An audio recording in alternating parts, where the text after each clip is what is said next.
दिनांक 15 ऑगस्ट रोजी संपूर्ण भारतामध्ये कोरोना नामक महामारीच्या सावटाखाली प्रत्येक शासकीय निमशासकीय ठिकाणी स्वातंत्र्य दिन मोठ्या उत्साहाने साजरा करण्यात आला।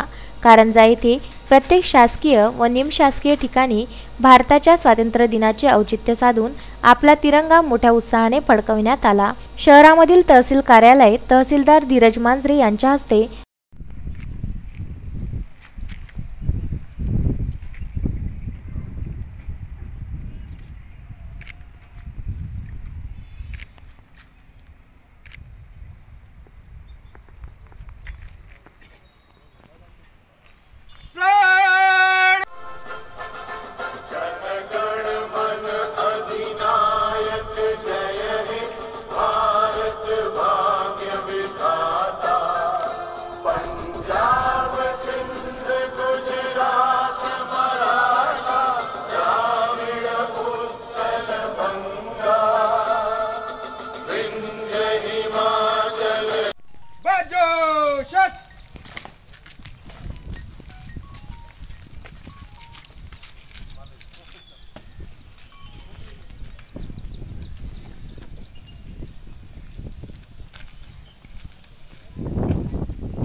यहाँ पर राष्ट्रीय ध्वजारोहण का कार्यक्रम संपन्न हुआ।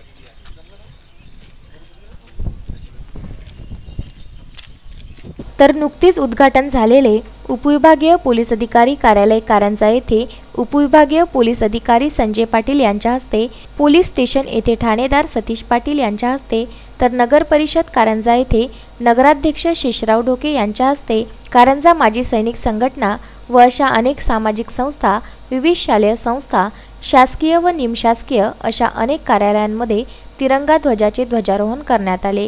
यामध्ये सर्वांनी आपापल्या परीने भारतीय ध्वजाला सलामी देऊन औपचारिक पद्धतीने भारतीय स्वातंत्र्य दिन साजरा केला।